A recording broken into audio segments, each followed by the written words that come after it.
Fellas, say goodbye to Chuck Sherman the boy. I am now a man. I highly recommend you join the club. We are doing the wild thing all night. Acid house music.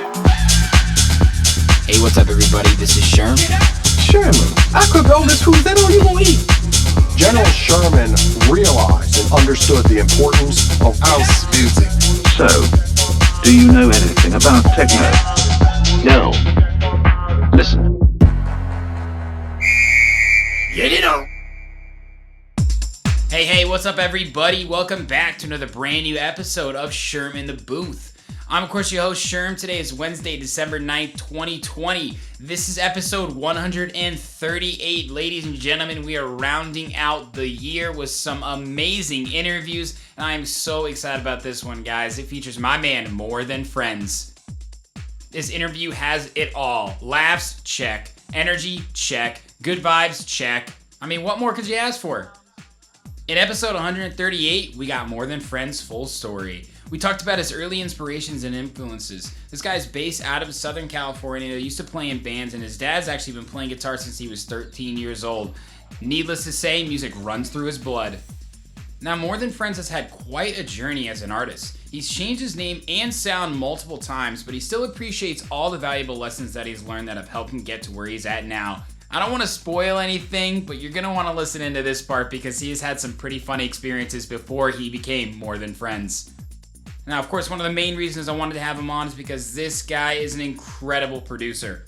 We ran through almost his entire discography, and it was so cool starting from his first release to where he's at now, getting the full story behind some of his biggest and most successful tracks. And let me tell you, this guy gets better and better. He's been developing his sonic identity and believes so much in his sound. It's incredibly inspiring, and he's very, very good when it comes to technical stuff. For all those producers out there, you definitely want to bring out your pen and paper because class is in session.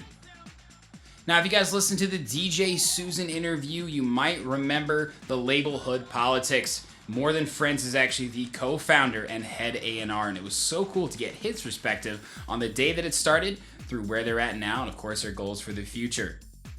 I want to say really quick about the Hood Politics team as well. These guys are so much more than a label. They are truly, truly a lifestyle brand behind their music. And it is just so awesome to hear them all talk about how much they love it. And you can hear it in all their releases. So I just want to give massive props to the Hood Politics team. Enough of me yapping. Let's let the man tell his story for himself, guys. Let's get into it right now. This is episode 138 with More Than Friends. All right, ladies and gentlemen, we're here with Michael Clementi, a.k.a. More Than Friends. My man, cheers. Cheers, buddy. A vodka soda? Vodka soda with a little splash of grapefruit and a lime. Oh! Is that your drink? Mixology's been my passion for a while. No, I'm kidding. In the house, and we got some grapefruit juice. I'm like, let's mix a little something together. And first of all, I just want to say thank you for having me on. Been a huge fan. Watched a bunch of episodes, so I'm loving to be here, loving to finally talk to you. This is our actually first time meeting, too. I love it. Dude, that's what we talked about before we went on air, man. We share a common love of party music, house music, tech house music, just music in general, man. And that's why I love this show. Right back at you, though, man. Ever since I started listening to your music, I was like, there's something special about this guy. And, of course, you know, your involvement with Hood Politics is incredible, and I'm super excited to get how you got involved with that, because for those that watched the DJ Susan interview, we got the full story, but I know that there's always multiple levels to that stuff. And as head of A&R and co-founder, we all have our different perspectives. So I'm really, really excited to ask you about that. Your music, you're on fire right now, dude. You really are. Just had a release today with DJ Susan, right? A remix? Yeah, it was, believe it or not, that was our first collab. We've always throwing ideas around, but our friend, so, yeah, it's funny, being best friends with somebody, you sometimes don't work on music as much as you like. So Revo hit us up, said, hey, I want you guys, actually the label reached out to Revo saying, let's get these guys involved. So we teamed up for Remix. We're really good friends with Revo. I love him so much. He's actually flown out and played a show with us over in the States. So it was a no-brainer. Jumped on. Stevie laid down the bass line, the drums, kind of the whole vibe of it, and I just threw my 2 cents in there and tried to fill some gaps. So I think it turned out really well. Thank you. Dude, love it, man. And we'll get around to that. But you've got a full story before that. Some of these questions, I might be more excited than than most to ask, just because I really did some deep listens today, especially in your music, man. And as a fellow house music producer, I'm curious, and there's a lot of people who watch the show that are always looking for help on music design and in theory and all that sort of stuff. So excited to ask you about that. But let's start in the beginning. Let's start day one, man. Where are you born? Where'd you grow up? Where are you from? Gotcha. So I grew up in Carlsbad, California. And for those who don't know where that is, San Diego, California, really close to the border of Mexico. You go about 20, 30 minutes, and it's a small beach town, little beach community right up on the coast. Mm-hmm. And some people don't know that Hood Politics is run by DJ Susan, Stephen Glaive, Nutty, which is Joey McNulty, and then More Than Friends, who's me, Michael Clementi. And me and Nutty, we grew up with each other. I've known him since kindergarten. We've lived probably 2 minutes away from each other our whole lives. So we started, just liking music. We were in like little bands we made. I played bass, he played guitar. Nice. Music. So yeah, and it's just a cool place to grow up. It really is a fun little beach town. A lot of cool people, easy, laid back. So I was put in a really, really good situation. That's awesome, man. Was there any music in your family, or like when were you exposed to music even in general in the beginning days? Yeah, so my dad's played guitar his whole life. Nice. Probably since he was like 13 or something like that, around that age. Yeah. And he's always played guitar. My closet, the top level was just full of records. So the classic rock, Motown, progressive rock, mostly just rock, but he's played guitar. And then when I was getting older, my brother learned to play guitar, but he's like, everyone plays guitar. It's kind of a dime a dozen, instrument. Everyone wants that solo, that kind of frontman stuff. Yep. It's like, you should learn to play bass, because then you can jam with us. Oh, and shit. The cool thing about bass that I realized as a young kid is, one, it's unique. Not many people play it. And two, bass and drums are the backbone to every single song or production. Without a good bass line, without good drums, you don't have a song. Yep. You need to sway people in the audience. So I really took that mindset, just bass and drums and rhythm, and brought it to house music production. So I thank my dad every time I see him for telling me to do that. Whereas I've always been playing guitar and not really knowing what I'm doing. Yeah, preach. That is something I actually haven't brought up in a little while, is the bass instrument in rock is by far the most underrated, right? Like, you took away the bass from a Rolling Stones concert, or even like a heavy guitarist like Jimi Hendrix, right? Like, it does create that motion in the ocean, man. And it's just so cool to see how house music still, and you said it perfectly yourself right there, like percussion and bass, man, that's what makes you move, right? Exactly. So if I'm building something up, if we're in the middle of a breakdown, we're building and progressing, the low end's cut out typically of the kick drum and the bass. So you kind of hear it just like popping and just a part of the middle. But when it drops, it fills the audience with energy. Yes. That thump of the kick and that big roar of the bass from kick to kick. And you're just like, that's what really sways the audience and moves them back and forth, is the bass and the low end's coming in. It's true. And these days, speaker systems are a little bit better than the Jimi Hendrix days. So we got functional back then. We do get the full experience, man. That's awesome, though. What about electronic music then? When did that come into your life? So electronic music, I think I was like a late bloomer to it. So Joey of our friend group, he was the first one to go to a so-called rave. And back then, we were talking before when we started recording, 2011, 2012, right before trap music hit the market. Yep. Is kind of big room, electro house, things like that. So when I went to it, I was more so happy about the environment it created. Everyone so happy with being with each other, easy to dance, easy to get along with people. Yep. And that's what attracted me to the scene, I think, was the fact that it was just so fun to be there. It was such a fun party. Yeah. And then when I first really fell in love with EDM was when trap was introduced. RL Grime, Flostradamus, GTA, all the big names. Yeah. I saw, like, I Don't Miss My Ex, I Miss 2013 Trap, and my God, is that true? Yes, it was just so cool. I was like so shocked by it, and what really like made me think that I could do this was it would build up, and then the kick would hit, and the sound, it was just a really cool sound design, like whoa, whoa, whoa, whoa, or it's like a ding, ding, ding, ding, ding, just some sort of noise. But the pattern was what got me. I'm like, I can make that pattern. Yeah. So I know how to do this. So I got FL Studio. My friend gave it to me when I was probably 18 or 19, when I was in junior college. And from there, I produced trap music. I used to produce trap and dubstep all the time. That was my favorite. You're kidding me, dude. Yeah, I'll send you some stuff. Now after this, I'll send you some of my old stuff we released. It's yeah. I used to love just hard headbanger trap, just dirty, filthy trap music. Well, what made you want to actually? Were you DJing or producing first? Then producing? Only producing. I didn't start DJing probably until 21, 22, until I can get to bars and clubs. I don't think I really did any. That's have a place to play. That's much. I mean, there are certainly some people I've interviewed, especially in the Midwest. I think is where a lot of my experience come from, and a lot from the West Coast. But to produce first kind of gives you a little bit different of a mindset going into the DJ realm, right? Because many producers of electronic music, your goal is to be a touring DJ, right? 100%. That's how you play your music out. What are you going to do? I'm going to be just the guy who, I'll bring my MIDI controller on stage. I'll bring this on stage. I'll do a bunch. Realistically, you're just going to DJ it out. And it kind of did, like, if I had a gun to my head, someone said, do you want to produce music or DJ the rest of your life? I would choose producing every time, 100%.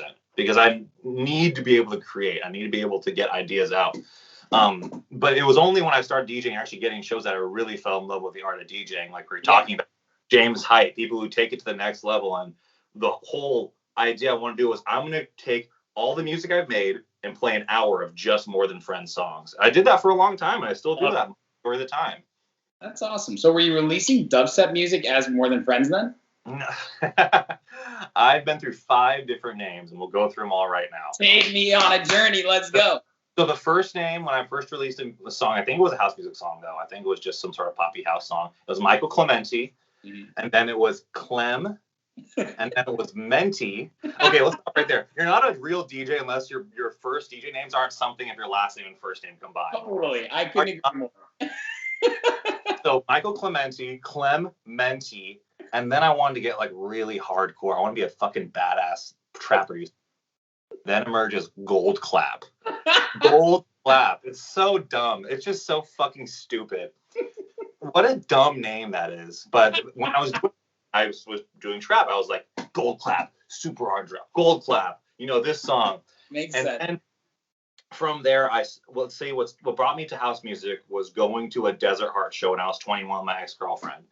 And it was at a nightclub in San Diego called Spin Nightclub. And what was really cool about this is because I've been to Spin. Great. Hey, so Spin is a really, really cool club. Yeah.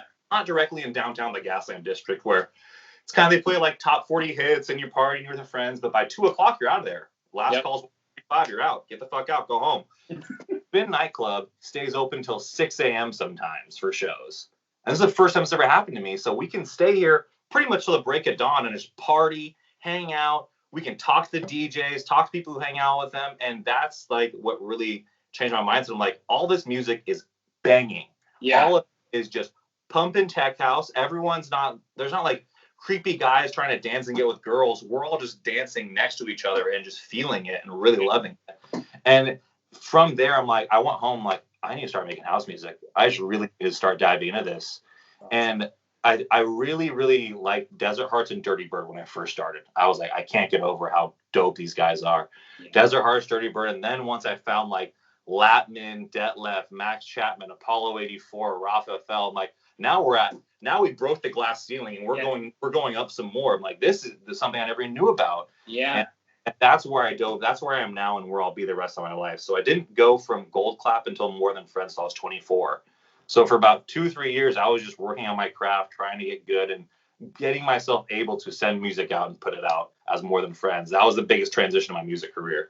I love that. You probably know that DJ Susan's first exposure was Desert Hearts as well. Yep. He went out and had a fantastic experience, to say the least. And it's so cool because, you know, I had a similar experience in Southern California at CrossFest when I first really got exposed to just that glass ceiling, broke through. You know what I mean? Like, of course, you know MK. Of course, you know Claptone. So I would just say I was dabbling at that point, man. And I think this was 2016. I went out there. I had a close friend that lived there, and I was like, sure, let's go to this beachfront festival in San Diego. Like, I see MK's in the lineup. Sure. Fucking, I'm at like the city steps the whole time, man, listening to Tech House, because I'm like, what are these bass lines? What the fuck is this, dude? Like, I couldn't get a grip. And I've been to a lot of festivals, man. Like, not a lot, but like, Chicago brings a lot of big festivals. And Yeah. I really found myself at the house tents because I was going through that golden age of trap music as well, like the Diplos, the Dylan Francis, like you were talking about, right? I was going to get fucked up and party, and I loved it, but you don't ever go to the house tent, sort of, until you get exposed in the right situation. You know what I mean? And it's always so perfect when it happens. So I completely just like relate to you on that, man, on so many levels. Sure. So in Hard Summer 2013, I think, I was with Nutty, his girlfriend, or not girlfriend, his friend at the time, and then some other friends. And I was the only person in the group who wanted to go see Jack U close out the main stage. Finishing our night at Seth Troxler in the Purple Tent. I had a VIP show to Seth Troxler, and I was pissed the whole time because I wanted to go see Jack U. My whole night, could have seen one of the best DJs and producers in probably house music, and I was just angry because I wanted to go listen to Jack U. You sound like me, dude. Yeah, I went to see Jack U. I think that must have been that summer tour they were on. I was doing the same thing, man. But you have some friends that expose you to that music, right? Yep. Oh, man. I was so fucking... It makes me mad thinking about it. I was so angry at that time. The best show in the world. That's okay, bro. You've made it to a good point here. I don't care about them. And look at it now. Diplo's doing house music. Diplo's doing tech house. Full circle. Motherfucker started a tech house label, for God's sake. Exactly. Releasing music with Sonny Fodera. Here we are, 2020. I know. He's one of those guys. I think he's like a chameleon in the industry. He does just whatever is the top thing. He gets it. I have so much respect for him in a lot of different ways. I think people hate on him just because he's easy to hate on because he has changed lanes so many times. But the guy also had a tough come up, man. Like he went through the gauntlet. He didn't just like get a gold star one day and then said, okay, here you go, residency in XX Vegas. Here's some labels, do this. Like he built up Mad Decent. He built up his radio show. He played lots of different types of music. He supported guys that weren't big yet, man. I went to see, speaking of that 2013 trap age, I went to Detroit, Michigan to see a Mad Decent block party that was Diplo, Zed's Dead, Dylan Francis, Flosstradamus, Riff Raff, and Keys and Crates, right? Diplo. Sounds fucking sick. That gets such a trap boner right now. That's so cool. That's so fucking... I would pay $80 to see that right now. Oh, I'd pay $100 for sure, dude. Take my credit card now. Yeah. Christ, the good times. I remember like those block parties too, where it was unique. Every city had a little bit of a different lineup. I think I saw the same thing. Diplo, Floss. I think GTA was there, and it was a couple other house acts. But it was in San Diego at a parking lot. It was at a parking lot by the baseball stadium. And it was just so fun. There's beauty in simplicity. So you were making house music. That's when you became More Than Friends, right? So where were you at sort of in this point in life? Because 2017, now I want to get into when you started releasing music. 2017 is the first we see of More Than Friends, right? So where are you at in life at this point where you're like, okay, it's time to start releasing music. I've been producing for this long. Tell me the timeline. Yeah, so from Gold Clap to More Than Friends, I was like, okay, I told my friends, I'm like, I'm going to switch my name. I'm going to completely change everything. Yeah. Skip time. So I took, before that, when I wasn't really releasing house as Gold Clap. I just stopped releasing that. So from that time, I was studying. I was studying videos. I was making a bunch of songs, making them better. I was working on my ideas, getting out of my own head, and also working on my sound. So how do I take every aspect of production, kicks, drums, bass, claps, everything you name, how do I make it sound really good? How do I actually learn to make professional style music?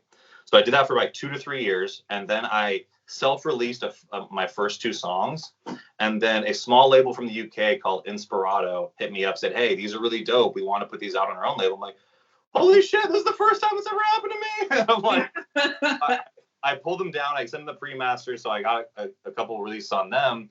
And then Manessix hit me up after that. Manessix out in the Netherlands. He runs Overdose. Yeah. And he was like, yo, I'm putting together a label. I want you on it. Send me over a couple of songs. So I sent him over some other songs I'm working on. So that got me some exposure on another label.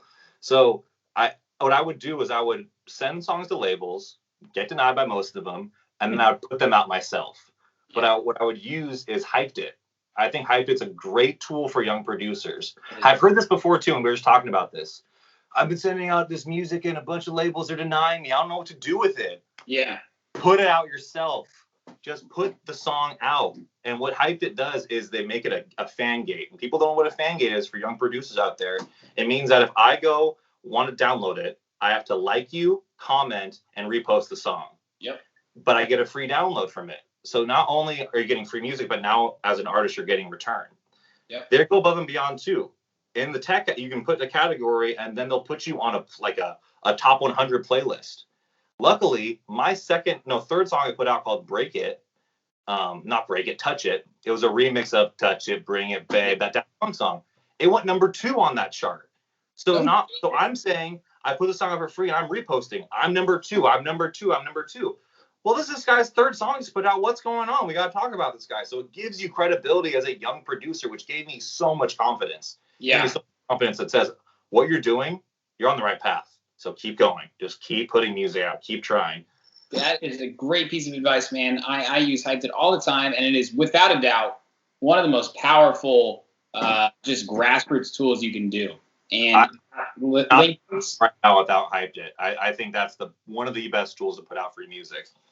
I've interviewed so many people that use that as well. You might even, if you're a big Hyped It guy, you might even know this guy, Jet Boot Jack. Yeah. Yes. I had him on the fucking podcast. He lives in England because I love his fucking house remixes or his disco house remixes.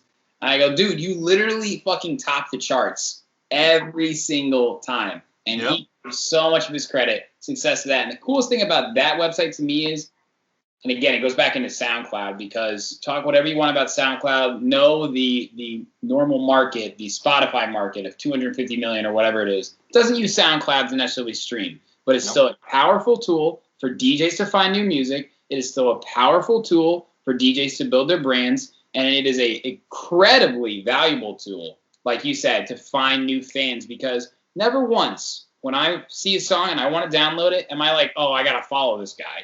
Who cares? Oh, shit, I get to follow this guy. Yeah. You know what I mean? So I absolutely agree with you, man. It's a huge thing. But 2017 was a big year for you. I want to give you quick credit. Yeah, like you said, your EP on Overdose, Sex, and one more. You're really coming into your sound at the end of the year, man. And I know, like, Fever and Attraction were some of the first ones that came out. Obviously, you're working on your style. Building yourself up to 2018, what was your confidence level like, sort of in the studio, knowing that, okay, I've tried a few different projects, I'm releasing music, yes, it's getting out on labels, but what's the next step for me? Where were you at that point? So I just pump up the sound. I had to really find my niche. And I feel like I'm like, okay, I'm making good music, but what's going to differentiate myself from that? Yeah. So another piece of advice I was told from not my friend who produces EDM, but my friend who's in a band. He's in a pretty successful band in LA called Arms Akimbo. Kind of like pop rocky, really, really good at finding at their alternative rock sound. My friend Peter Struppy's lead singer, he said, every single one of my songs that I wrote in the beginning was me trying to sound like somebody else. It was me looking up to my idols, trying to be like them. And in that process, some sort of divine intervention happens that I create something that's unique in my own. I did the exact same thing. So I listened to Latman. Latman was probably the first artist that got me out of my own head. Yeah. I'm like, so you're telling me house music can be completely banging and super loud and pumped up the whole time? I went through his Beatport, through his SoundCloud. No song is not a banger. There's no piano house track. There's no just 120, 118 BPM. Everything is just in your face, party the whole time. So I'm like, yeah, that's what I need to do. So get out of my own head. I'm like, I need to fill the spaces in the songs. I need to put loud synths, get on my sound design game. And I really need to work on drums and percussion and bass line. So from there, each song just gets a little bit more and more fun, more and more upbeat, to where you get to today, where every single song is like that. Love that. Have you met Latman before by chance? That's funny you said that. So I was in your neck of the woods. If I were to say one of my best, or my most fun sets, I would say 2 sets. One is Splash House. I was blessed enough to play Splash House last year. Oh, yeah, man. 2 is Spy Bar. And I'll tell you why. Yeah. We were invited to Spy Bar by Infinity and those group of people. Mm-hmm. And they paid for the hotel. We flew ourselves out there, and I felt like a fucking king because but Spy Bar is one of the best dance clubs in the United States. If people who are listening don't know what Spy Bar is, Google Spy Bar right now. Oh yeah. Super low club, very intimate, the best sound system I've ever been a part of, been to in my life, been played on, easily, hands down. Heart and soul, Chicago, man. Exactly. Spy Bar is the shit. Yeah. So we played a Friday night. We got to play with Takeover, and it was pretty cranking. I'm like, okay, we had a good amount of people out there. And I'm like, we have fans in Chicago. Yeah. And John Summit played with us too, so I think that helped us a little bit. And the next night they were like, hey, you guys are fucking sick. We have another day party that's gonna also lead to a Spy Bar party, and Latman's headlining it. So I got to see Latman at a party under a bridge, under like a freeway bridge, and then he headlined the Spy Bar show with Kill Frenzy. Yep. So I got to be literally 6 feet from him watching him play. And then as we were leaving, our flights get changed. The time gets changed. We're pissed off. Yeah. But that was a blessing in disguise because me and my girlfriend are in Chicago O'Hare Airport. And if our tickets didn't change, I wouldn't see Joe Bradley Latman walking towards me. I'm like, Latman! He's like, hey, what up, man? I was like, oh, shit, what up, dude? And imagine that's like a star basketball player meeting Michael Jordan to me. He is the pinnacle of tech house production. And I got to meet him and talk to him like, hey, man, I saw you last night. I'm playing Splash. He's like, you're going to love it, man. It's super fun. I'm like, I fucking love you. And I just got a picture of him. It was the best minute of my life, probably. One of the best minutes. That's hilarious. I'm so glad that story. I went on Holy Shit when he played, and he was just standing by himself. And I saw him like from across like the pool deck. And I'm like, no one's in line to talk to Latman? And I'm like sprint over there to him, and he had just played some Chicago festival, and I just talked to him about that. Such a nice guy. He is so British, a little hard to understand at first. So I was like, damn, dude, like it's crazy. But I totally agree with you. His style of tech house really proved to me that less is more. I think the track I heard that really influenced me as well as Death, which is one of his most popular tracks, really kind of blew him up. But that's I actually, now that you said that, I definitely hear these days you've got that influence, man. It kind of like the kick. It's like sure the buildups are there, but it kind of comes gradually. Yeah. You know what I mean? It's like you're and I want to ask you more about this, but your tracks are so smooth, man. You're like they just could roll through the whole thing. Like you are making music that I would want to play the whole track. Of course, that's not by. I'm going to make another vodka soda. Yeah, I love this. You're mobile. There we go. This is what it's all about, people. And that's the whole point. It's momentum. It's all about momentum. So when you hit the first kick drum, the first part of the song should be plus 15 by the time you're at that last part of the song. It should be building the whole time. There should be no excuse to not have, just keep giving the crowd what they want. They want to get dirty and filthy. They came to a fucking nightclub to see you. Give them something. Dirty and filthy, man. I love it. Now, 2018, another big year for you. Really kept the ball rolling. Of course, this is when we saw your first Hood Politics release. So we'll go on. I want to ask you more about Hood Politics later, but I guess at this point, right, you had Body Rock and Goldie's Revenge. Mm-hmm. And also Sick Remix by Memphis, by the way. Hadn't heard that. Yes, of course. What was the build up here like? I mean, you guys are obviously working on Hood Politics at this point, from I remember from DJ Susan. But had you guys already launched the label? Why did you decide these are going to be the first tracks I'm going to put on Hood Poly? Well, it's funny. So I had so many tracks lined up. I'm like, hey, what do you think of this, Steven? How about this, Steven? How about this? And he's like, yo, he said this on your podcast too about other artists, like. You need to make a new EP. You need to make something specifically for Hood Poly. Yes. And at that time, I was like, dude, fuck you. Put these songs out. I made these songs. Like, no, I know it'll be great. Just make another EP. Yeah. So, an EP direct specifically for Hood Poly, keeping that party tech, keeping my sound in mind. I want to, make it the best it can be. I'm one of the founding fathers of Hood Politics. I better come correct with this shit. So I went back to the drawing board. I'm like, I'm going to take this sample. I just downloaded that Cool in the Gang sample. Yep. And I made Body Rock. And then we're going to go on a little tangent right here about Goldie's Revenge. Go. Goldie's Revenge is a true story. and I'm gonna say this because I don't believe they're gonna give a fuck if I say their username, but Golf Clap hit me up when I was Gold Clap, and they said, hey, you're playing some shows, and I was just DJing in San Diego. I wasn't really, fighting their style by any means, but he's like, you're playing a lot of shows, and people have hit us up saying it's us, thinking it's us, but it's really you. Oh, so no. He politely asked me to basically change my name. It's so funny that happened too, because I didn't really give a fuck, because I was already going to change my name anyway. Yeah. Over Gold Clap, I'm doing house music, I'm going to change it.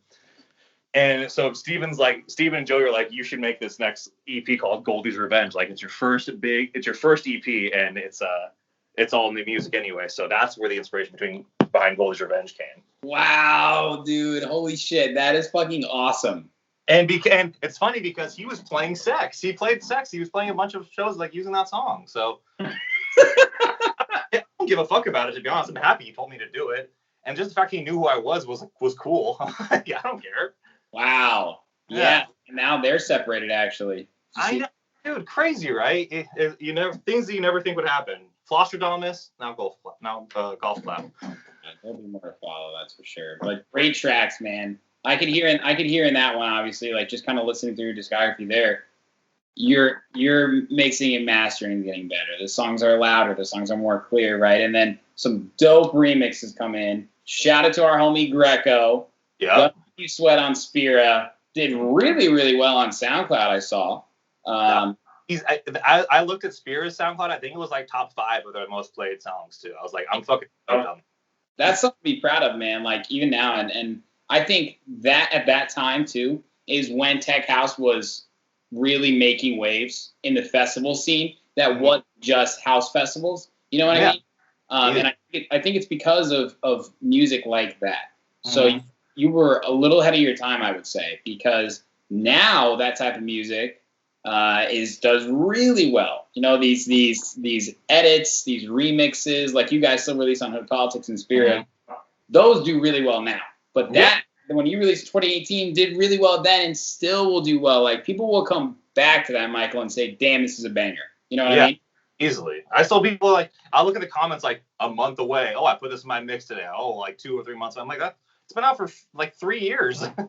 That's awesome, man. It's something to be proud of. And you had a lot of other remixes that year too. This is America, of course. Tell me about your decision-making process for picking a remix. Do you start with vocal? Do you even realize you're going to make a remix? What's kind of like that look like for you from a creative standpoint?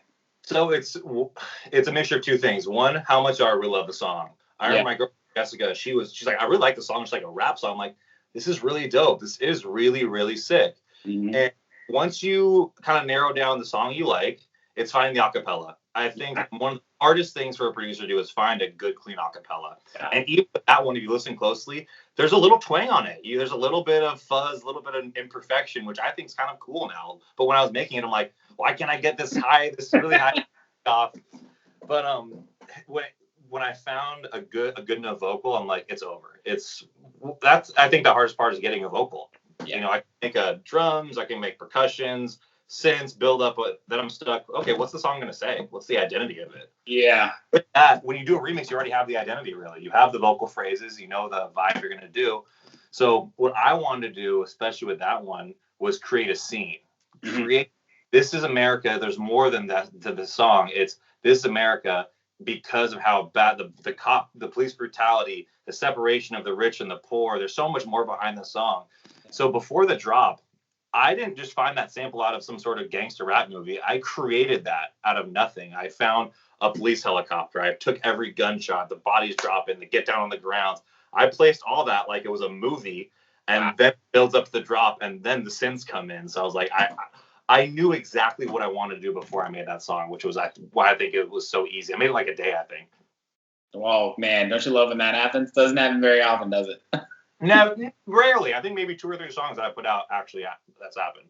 Have you ever, tell me a failure story and I think we all can acknowledge this, we've all picked a song that we thought was going to work and we work on fucking EQing a vocal or trying to find this and it just doesn't work and you waste 24 hours, 48 hours time. It happens to me all the time. It's frustrating.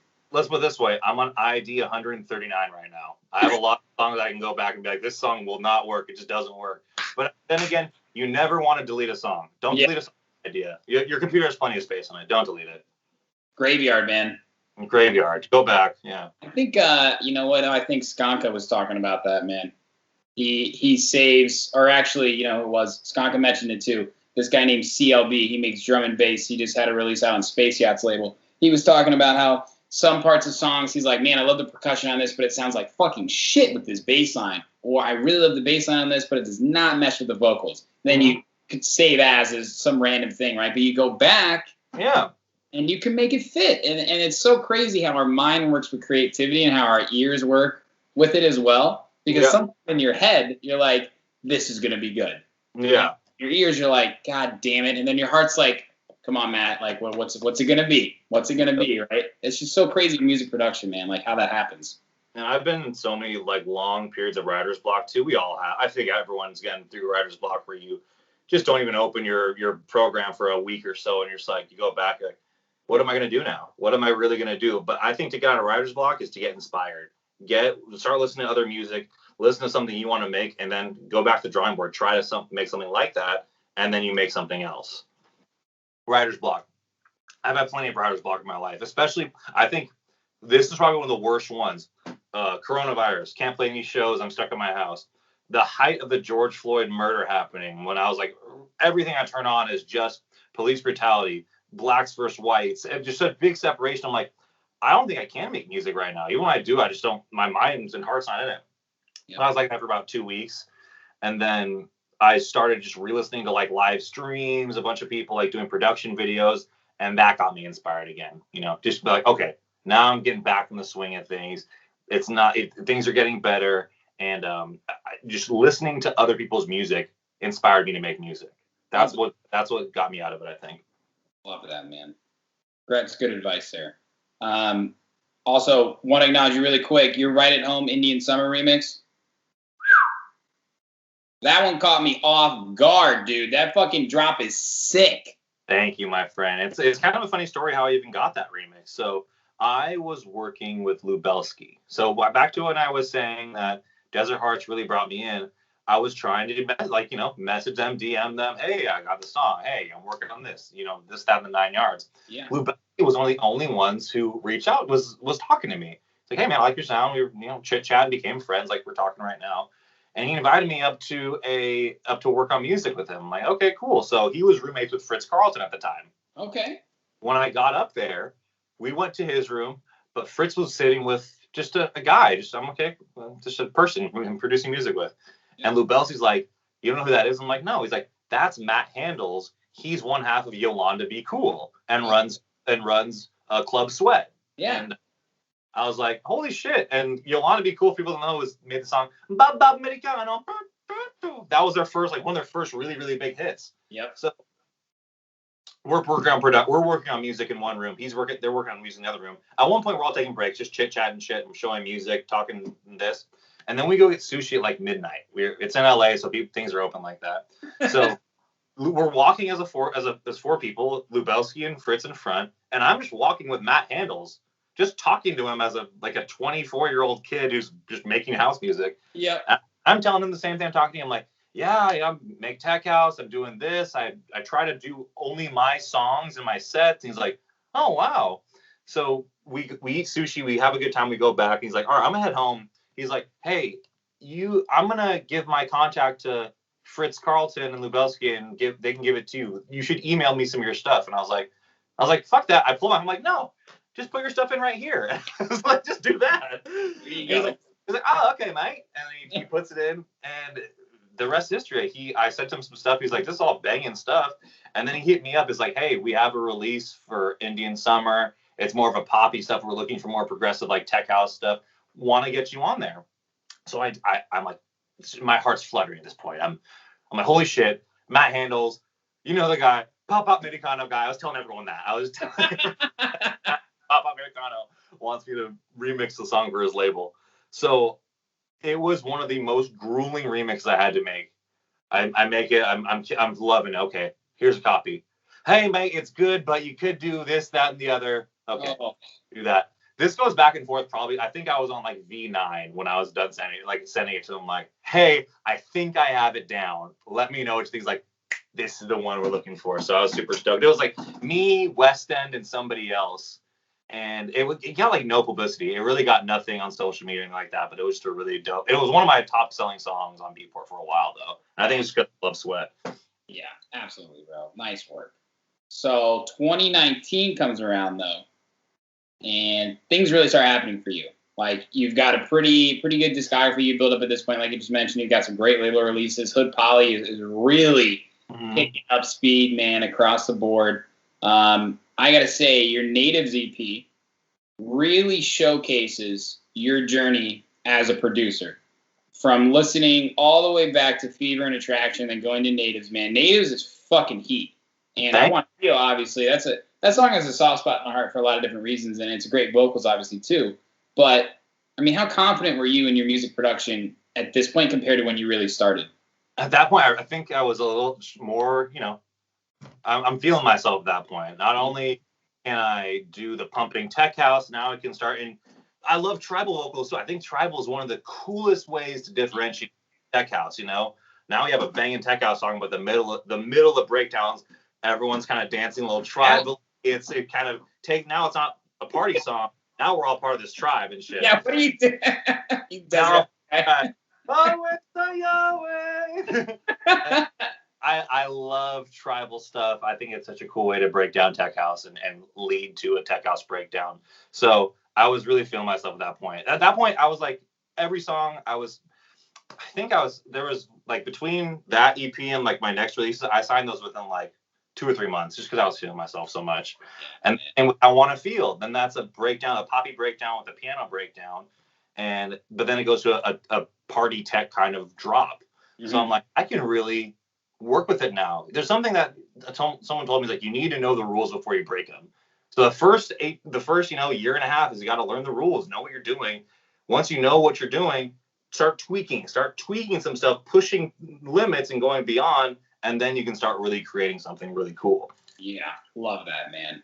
And it's funny you mentioned Party Tech again, because then we come to your most successful song yet, Lick It Good, the Party Starter EP, man. I mean, this one, in my eyes, solidifies you as a tastemaker in the scene.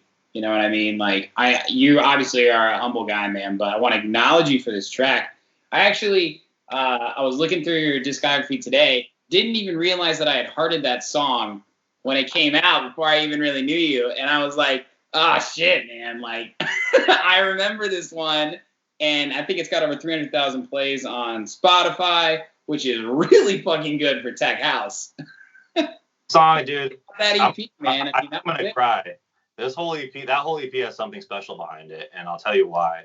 Yeah. So my parents, I was living with my parents at the time, and they were gone doing something, and I was like, I'm just gonna lock myself in my parents' house and work on music. So I made Party Starter and Lick It Good all within like 2 nights. Oh shit.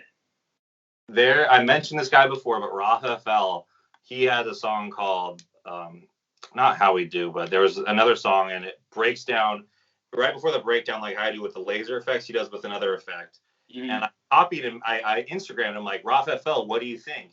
And he hit me up about it. He's like, yo, this is dope. This is super sick. So even before it released, he was playing it out. And he played it at Creamfields. He played a bunch of clubs in Italy. He played it everywhere. And even Porky from Desert Hearts hit me up. Was like, yo, can you send me this song? I'm like, yeah, sure. Like, how'd you find out about it? It's like, Rafa FL put in a mix, and I hit him about it. And he said it was you. I was like, what the fuck is going on?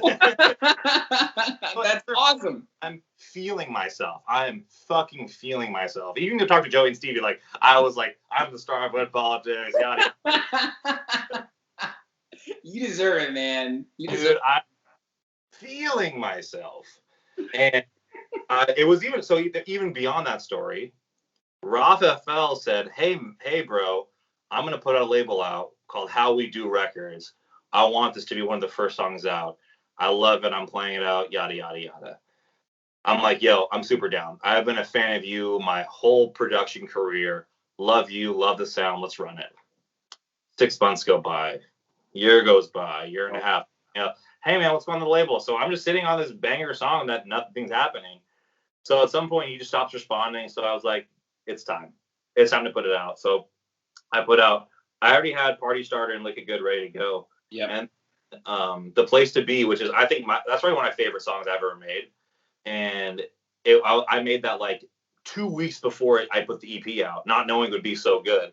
Shit. So when you said something that made me feel really good. You know how to do your job very well, Sherman. You're like, it made you a tastemaker in the scene. I'm like, that was Michael Clementi, More Than Friends, as a whole right there. You can boil me down and that EP appears, you know? Oh, that's exactly who I am.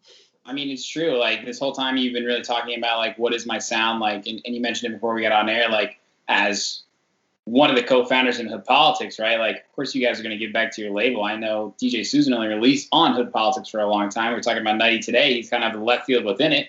Yep. I think that, to me, after listening to all your music again today, that is you.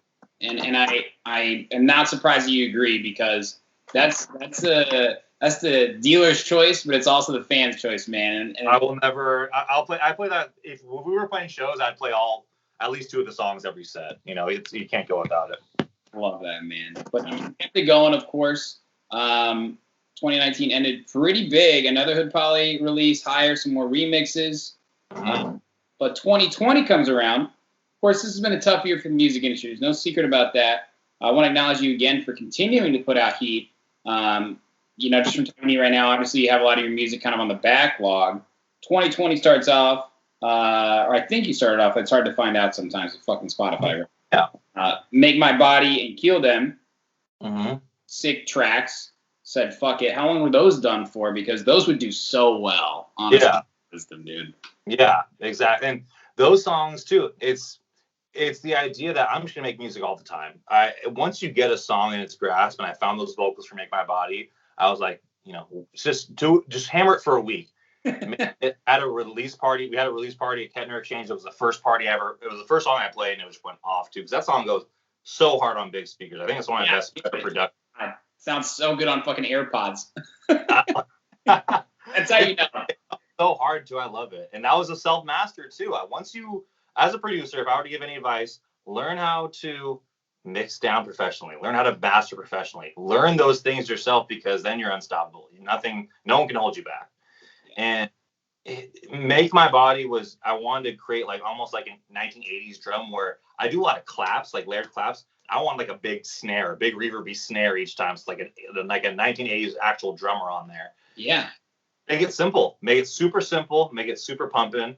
And Kill Them, I did that out of spite for DJ Susan, because he had collabed with one of our really good friends, Don Paulo, and did Crazy on You remix. Yeah. And did the Rick James remix. Yeah. And I'm like, motherfucker, I need a Don Paulo remix. I need a Don Paulo collab. So I found those vocals online. I was like, oh, I've heard these vocals in some of their songs. So I'm like, yo, come over. I got some drums laid down. I need your input on this. So let's just make it a collab. So that was super easy to make. I think we made it in like 2 or 3 sessions. And it was one of those times I'm like, I don't want an EP. I just want to put music out. There's a point where like, if there's too big of a gap, you need to put something out. In my mind, at least, I need to be able to stay relevant, be able to put stuff out so people can keep playing it. So those 2 tracks, I'm happy we had a VA to put out because I want to be on there. Mm-hmm. And then I needed that Don Paulo remix too. So I needed a Don Paulo collab. So they're very motivated songs to put out, definitely. I love that, man. And real quick, Rolling Down, bro, that is so fucking dirty, you dog, dude. Holy shit. I was with my girlfriend in our living room, like, I got to go upstairs really quick. I have to do something, because I think every producer has every Dr. Dre vocal a cappella downloaded. Yeah. Right? Because they're all on YouTube. They're all on YouTube. They're all pretty clean. So I'm like, I was just thinking, G's up, hose down, wait, motherfuckers bounce. Like, bounce. And I was like, that's it. Yeah. Just figure out how to get to that part, and you have a song.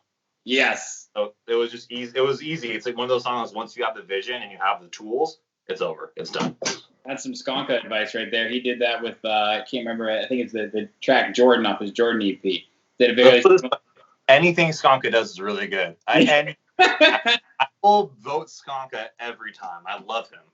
That's so true. He's the fucking man. And here we are now, full circle, bro. First collab with DJ Susan. I know this is love. You're on fire, man. Congrats to you guys on that release. We just ran through basically everything. Out of all these tracks, which one means the most to you regardless of success? That's a great question. Oh, man. I would say in terms of just nostalgia is the place to be, because I love it, because not only it's a really cool bass line. I love bass, like we talked about before, but the breakdown is hip hop and breakbeat, which I love. Hip hop. I think everyone loves hip hop. Before this, there was trap and hip hop, and everyone wants to kind of blend those two. So I was kind of infused that in the breakdown. And then I think my best, most professionally made song, which makes me so proud, is Visions. The title track of my latest EP. And I think that's a really big confidence booster to any producer who puts music out when you're put on a Beatport playlist. And is that when you put a song out, producers, DJs, anyone on Beatport can put your song on a playlist, and then it's under that track. But what really sets you apart is when Beatport themselves put you on their playlist. So Visions, that was kind of a while since my last EP. So I'm like, okay, I hope it does well. Let's just see how it goes. And it was doing okay on the numbers. But then one day I refreshed the page, and Beatport put it on Best New Tech House as number 2, and it was behind Walker and Royce. It was behind Walker and Royce for number 1.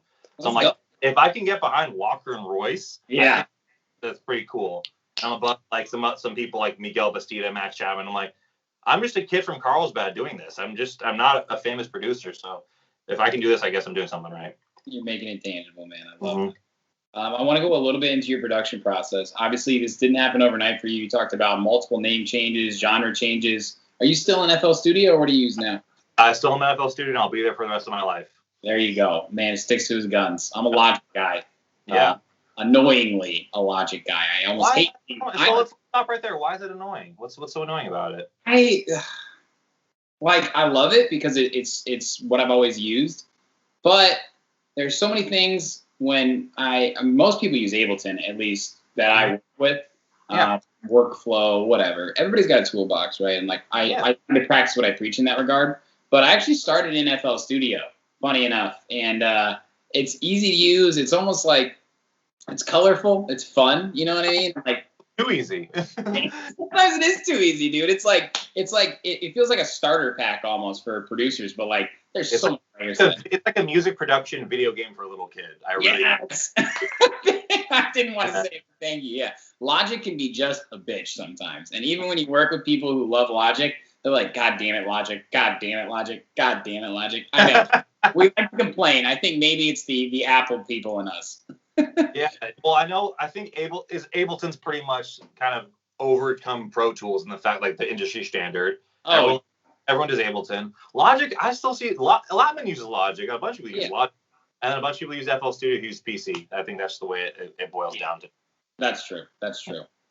So obviously, like, the key, and a lot of people question when people want to get into the game, what DAW do I use? What do I do with this? What would be your advice? You know, and just to give you an example, like my advice is, it doesn't matter what you're going to use, but it is always going to be helpful if you know someone that wants to teach or, you know, said, I'll help you, to use that DAW. What would be your advice to people that are maybe getting into the game or unsure where to start? Yeah, I would say get with a friend. Yeah, talk to your homies who are doing this. Get their opinion and know your software. So I would recommend, if you have a PC, go with FL Studio. If you have Ableton, you probably have to do a little more working through to make it compatible. Yeah. If you have Mac, go with Ableton or Logic. Yeah. Probably Ableton just because it's more popular. Yeah. But I would suggest sticking with one thing and working through it. Don't be like, my friend told me to do this, so I'm going to jump ship 6 months in. Yeah. Just stick with your guns and become really good at it. So that's what I was trying to find out when I was going from Gold Clap to More Than Friends. I'm watching YouTube videos every freaking day on FX, percussions, everything you can think of how to make my sound better, all in FL Studio. And I see these, production tutorials, and they're all in Ableton, they're all in Logic, so no one's going FL. Just figure it out, and then figure out ways to do things in it. So if you hear something in a song, try to recreate it in there. Figure out, okay, he's using delay, a little bit of flanger, he's EQing it this way, and he's putting this in the pattern in the MIDI roll or something like that. So to figure out ways to do things and become really good at your DAW. Don't jump ship. Stick with something and be really good. Great advice. Michael, one thing you haven't mentioned actually is maybe any mentors along the way. Obviously, you're a graduate of YouTube University, but what was somebody, or who was somebody that helped you become the producer you are today? So the guy who, I have two people. The guy who gave me FL Studio and the guy who taught me how to take my songs to the next level. Mm-hmm. So DJ producer named Algris. He was like really like more dark techno and stuff. But I went to his house and he gave me FL Studio when I was at the junior college. Yeah. He was a tutor in the math lab, and the math lab. Yeah, we're so old. It's so funny thinking back on it. But I would go there. I'd be like, hey, I made this beat on my. Okay, let's even backtrack it before this. So what got me into production was this music production app called BeatPads 24 that me and Nutty would just go on and jam and have our headphones in and be like, this is fucking sick. And I would show him, like, you should just get FL Studio, come over, I'll give it to you and kind of show you the ropes. So he showed me how to do that. But he turned his back on me. He pissed me off one time. But it's such a false sense of being pissed off because beginning for listening you're producing, I'd send him music. He's like, he said this, and it's burned my brain. He said, this belongs at the kiddie table of production. I was like, fuck you. You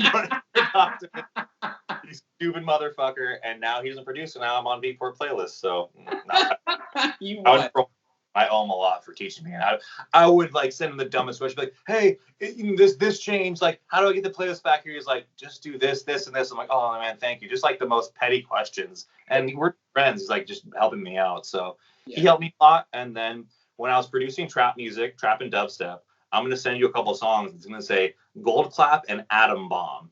Atom Bomb is a really, really good trap producer. And he's got like 15, I think probably at this point, 20,000 followers on his SoundCloud. And he taught me how to, quote unquote, fuck up my track. You need to make things loud. You need to layer things. You need to really pump things up in your mix. And don't look at it as like a song. Look at it as like a piece of art. So on your left side, you have your lows. The middle is your mids, your percussions, the lower actual sounds. On the right side is your hi-hats. So make sure these things are all pumped up and they work well together. And he showed me things on our first studio session that I still use today. Layering, EQing, just different concepts he taught me that I still use every single production. And I still talk to him today. We're still good friends. That's awesome. I love asking people that question. And it seriously, like, you look, I'm going back to Atom Bomb. I remember driving to his house after I got off work at 10. He lived 30 minutes away, so I get there like 11-ish. We smoke, we hang out. I had sent him stems for like the drops, like the actual synth work and stuff. And he's like, I'm going to go fuck up the drums. And he would just take the song to the next level, something in my mind I could never do. He's like, no, I'll just show you how to do this. And I owe him so much for that. It's so crazy to think about. That's awesome, man. That's incredible. So let's talk about Hood Politics really quick. Mm-hmm. You're the co-founder in A&R. I want to know how you originally got involved, what role you played along the way, and maybe how many hats you've worn, and of course your guys' goals for the future. Yeah. So Hood Poly is a journey. So I've known Joey since dawn of time, since we were like 4 or 5 years old. Mm-hmm. I met Steven when we were outside like a local nightclub called Shelter. It's like a cool little lounge bar spot. And when I was putting out trap and like kind of getting in the house, we didn't put like 1 or 2 just really shitty house songs out. And he's like, yo, I'm throwing parties at the sushi restaurant every Wednesday. It's called Wet Wednesdays at this place called Zenbu. You should come through. Mm-hmm. Come play some music with me. And I was like, okay, fuck. And I've never spun on CDs at this time. I've never ever spun on them before. So I have a shitty tractor, like a shitty Pioneer mixer. It's like built in, use a computer. Yeah. He's throwing parties every Wednesday. I'm kind of producing. I'm making stuff better. So at one point I was still Gold Clap in transition. Yeah. And from that, we were playing every week, becoming such good friends. We'd play, go back to his house, just talk about music and life. And it's me, Joey, and Stevie just becoming really, really enjoying life. And then Joey at some point gets the opportunity to run a label through our friends who run Prescribed, which is like a music SoundCloud distribution channel. And he's like, hey, you can help me run this label. But then Stevie and we were saying is like, let's just take that and make Hood Politics Records. Stevie already made Hood Poly as like a clothing company, kind of a crew from Long Beach and his homies from just living in Encinitas. Let's actually take it to a music standpoint and create a label. And I even thought of it as an even better way because we were all putting out or trying to put out really, really banging tech house. Yeah. We're putting out great music, but it's not getting signed anywhere. No, everyone's saying, hey, it's good, not for us. Hey, it just doesn't fit our catalog. Hey, it's not good. So I'm like, it's good. I know it's good because I put my songs out independently and they're getting plays. Let's just make an outlet for that type of producer, for us and who think like us, who want to, really push it super hard. So we made Hood Politics, did our first release, got a big premiere out of it. And then we would sign like our friends, local talent. And then from there, because the internet, it just grows and grows and grows. Ben Reed, hey, I like you guys. I'm going to send you some music. Mescal Kids, oh shit, like you guys are actually doing a lot. Here, I'll send you some music. We just got a demo from Gene Baccaressa, the owner of Delicious. Hey, because I love you guys. And that it's such a natural progression, and like growing your label. I think that one of the best pieces of advice is to not have a goal in mind when you're doing it. Is to not say we need 10,000 followers by year 4. Yeah, we bro. need Beatport placement by this time. Every release is gold. Push that release. Just push it as much as you can, and don't treat it like we need famous people. Those are some names I made who are pretty big now, but we're getting demos now that are from the underground and people I've never known with 500 followers that are banging, that are huge, and I'm going to sign them because it's just good. I don't need you to have a big following. I need you to have good music. Yes. I love that. Cheers to that. God damn, it's fucking great advice, bro. I mean, I think one thing I heard Jaws say maybe years ago that still resonates with me is like good music will always find a way.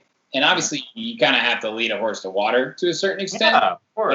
But I really love your guys' style on that. Like, I don't care who you are, man.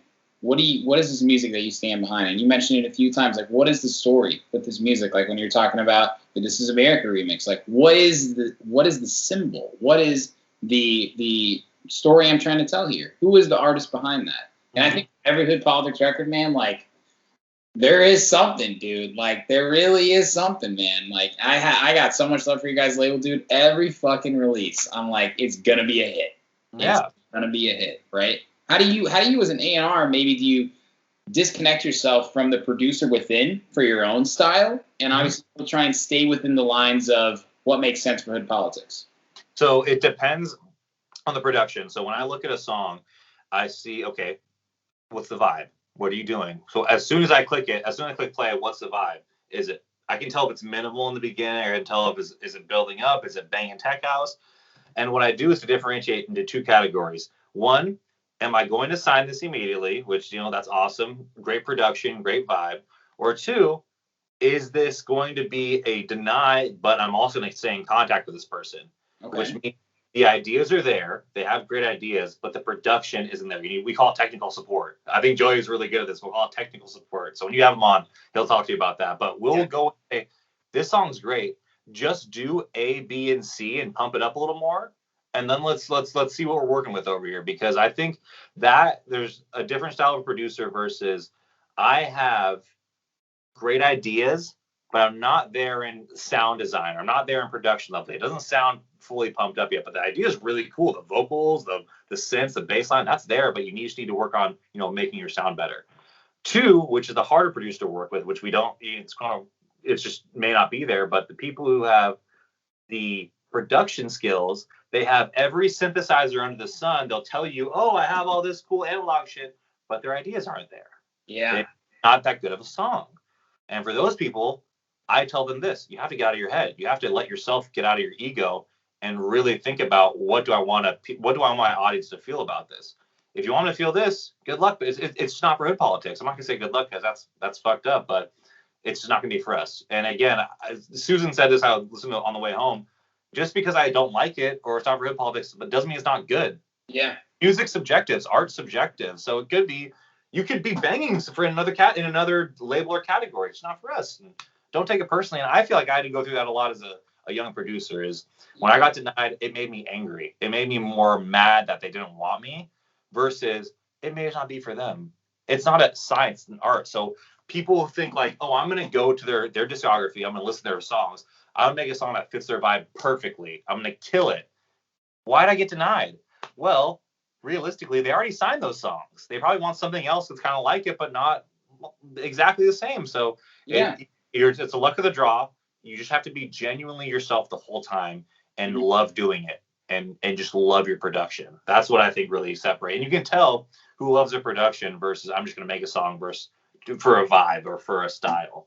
I think it's so special too. You hear about a lot of these big labels, and to a certain extent, they do have people that are producers themselves, of course. But we hear about the Sonys, the spin-ins, right, where they don't sign a song, and the producer who made the song is like, I understand what you're saying, but I know the potential of this. You know what I mean?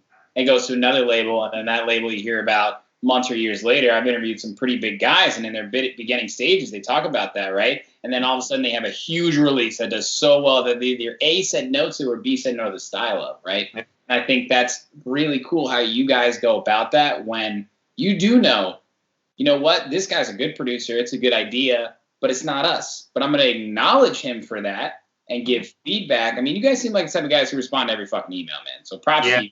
Yeah, we're pretty detailed about that, and I think that separates us too. Is I'm not the dick. I'm not the guy who's above you. I'm not looking down on you at all. There was my friend Antoine. He was by Twansky, and we were like just Instagram friends, emailing back and forth and stuff. And then he met me at an LA show. I'm like, we're friends, right? You don't have to like look at me like that. I like you a lot as a person. I'm not the fucking guy you look up to. I'm just your friend. Yeah, some dickhead A&R guy is like, fuck you. I don't like the brand. I make music, dude. I'm just like you. I'm a fan. I like to go party and shit. I love that, man. What is the goals for the future with 2021 or beyond with Lit Politics? I know you guys are working on festival opportunities. I know you guys are working on club shows, all that sort of stuff. Has that shifted with what sort of music you guys want or what you want to do with the brand, knowing we don't know when live shows are going to be back?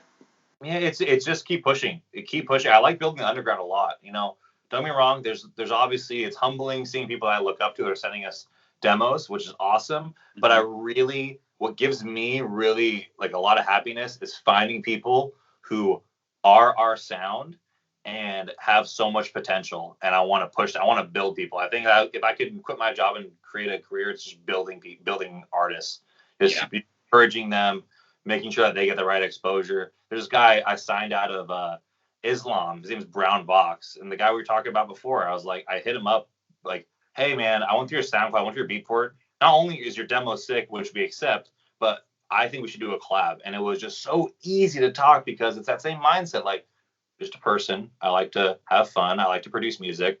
Yep. Or we are friends. We are automatically friends. There's nothing you can do about it. It's a lifelong relationship. Music, entertainment, things like that. Sure, I'm sorry to say this, but we're friends for probably the rest of our lives. So I'm sorry. I'm happy about it, man. God, and whenever I talk to you guys, I'm like, man, I can't wait to hang out with these guys in person. I know, that's the thing. Like, if we go to Chicago, come out to San Diego, you have a place to stay, you got friends to hang out with, so you're good. You guys are the best, man. Seriously.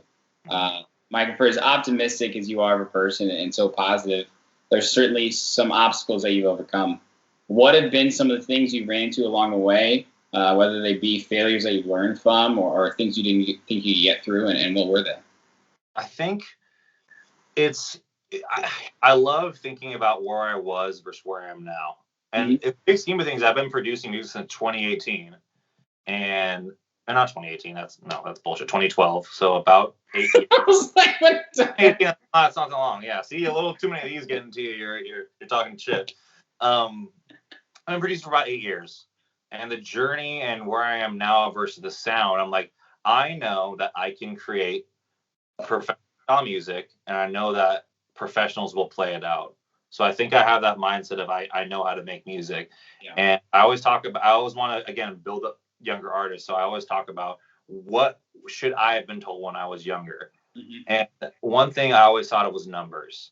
I want to get at least 1,000 plays on my SoundCloud release. When I get 1,000 plays, I'm good.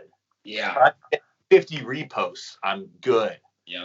If I get this many plays or something, whatever it is, if I get some sort of, I want to build my Beatport up, I'm good. But it's not like I encourage people, because then when you don't get that, you're pissed. Yeah. You're like, that song. I only have 700 plays. What's going on? I put this out. It's not getting many reposts. What's going on? And I was talking to Dantes and King Sadie out of Detroit. I became really good friends with them over the pandemic and just talking and working on music and stuff like that. And King Sadie told me this as a really, really good piece of advice that I think about all the time. He said it's not the random people on SoundCloud who are listening to your music or reposting it has anything to do with your success. If you get your music onto the USBs of the biggest artists that you look up to and they're playing it out in clubs and festivals, you're good. Yep. That is the goal. Because once you get into there, they're vouching for you. They're playing it out. Oh, I have support by this guy. I'm doing this. And I even had a couple of times that happened. So Wade and Rafa FL are my two big guys. Same with, I put Golf Lab in there, but Wade played my song at Cross one year. I got a video of him playing mine and Omnob's collab before he became famous. Me and Omnob had a collab. Check your shit, guys. No one believes me. Me and Omnob, Cody Lee had a collab before this. And he played it out. So I was like, and I email him all the time songs. He's like, yeah, I'm going to play this. I'm like, that's super cool. This is super, he was one of my top listeners not too long ago. So if you're looking to try to, see what's going on, you're not getting plays, email, Instagram message the people you look up to. Try to get in their back pockets. Talk to them because those are people that can really move the dial for you. And they know people at labels. They know people who are A&Rs for other labels too. So get your music on their USBs and you should be good to go. A number is just a number. And believe me, plenty of people pay for numbers. Yep. I'm going on a tangent again, but I had this happen to me the other day. This happened to me like a month ago. I was getting ready for my my vision. No, I have another EP coming out on Relight, Tyler Coy's label out of Spain. And I was sending out some, just some premiere stuff. Hey, want to premiere this, want to premiere that. Techno Bible reached back out to me because I got to their A&R, and they did it this way and made me kind of off kilter. They're like, hey man, we love this song. We love this one on the EP. We'll love to get a premiere going. What's the release date? I'm like, December 7th. Here, let's do it the week of or week before. Whatever you think, let me know what you need. Okay, perfect, man. We love this stuff. We love it, man. Here's a price sheet. Here's our pricing package. I'm like, what the fuck is this, dude? So I away from my love for the industry sometimes because one, it's on SoundCloud. If you pay to get SoundCloud numbers, you're putting your money in the wrong spot. I'm sorry. Yeah. Two, that blows it deflates my bubble of the industry because if you said, hey, Sherm, I got these 3 songs. What do you think? I'm like, I like them a lot. I'm liking them. I'm reposting them. I'm putting this on my story. Like, yo, bang these songs, dude. These are sick. And that's free. You don't need to pay me to do that. I just like doing it because it's cool to me. Yep. You don't need to pay me a fee to repost it or post on SoundCloud. It's insane. So it's weird because you have to send music to people who don't produce music to say, we're going to get you the exposure. Just put it out yourself on Hyped It and try to get people to play it out. That's it. You don't need to pay money to get on SoundCloud. That's bullshit. I agree, man. It is a whole scheme within the scheme. It's of course, and that's kind of the thing from the outside looking in. There are a lot of people who think there's backstabbers, and there are. But guess what? There is so many more people like us who are good people that want to help each other. There's no artist, like we talked about, that's at the top that didn't start on square one, man. It's like, dude, the music industry is the sports industry. The sports industry is the business industry, man. Yeah. Fucking entrepreneurs trying to build something up on our own, but no one got there on their own. They have help, and it's okay to ask for help, big and small. Yep. I would say I'm a producer. Anybody who wants to talk about music production, hit me up. I respond to every Instagram. I respond to every email. Hit me up. That's an invite to any of your listeners on this. I will never not be able to talk about music production. Yeah, you're the best, dude. You're one of the best people that when they hit me up on Instagram, I'm like, what's I got to say? I'm excited. He's either going to inspire me or he's going to make me laugh. And sometimes it's both. Dude, this has been so much fun, man. What else can you tell us about? I guess it's almost the end of the year. You got any releases coming up? You said December 7th. What do you got for 2021? Anything planned? Yeah, today, we record this today. It's going to come out in a week or so. So me and Jay Susan have a remix for Revlo out on Selectro. That's out right now. I have an EP coming out on Tyler Coy's label called Relight. And Tyler Coy's pretty big. He has a solo release, got a material release just came out. So I have a 3-song EP December 7th. I have a remix for Observatory Music, MFS Observatory, coming out in December. And then I have a Happy Techno release on one of their compilations. Wow. Fuck yeah, bro. Good for you. That's awesome. Very stoked on that. Happy Techno. Hood Poly release in April. And then James Hype's label, Stereo Hype, they just premiered. I have a release on them too, which is pretty sweet. And it's kind of a cool story because the last EP I put out is Visions. Me and Ryan Nichols teamed up on a song. And again, another producer that reached out to me and just, he has a really good sound. He's a really, really good guy. And he sent me some stems and we worked on a song. And Rewire from the Stereo Hype team was playing that song in a live stream. I had him saying showing mad love, and he said we're doing a release for Stereo Hype. I sent him a song, and it got signed. So very happy with that. So March in March we'll probably have that come out too. Or no, not March.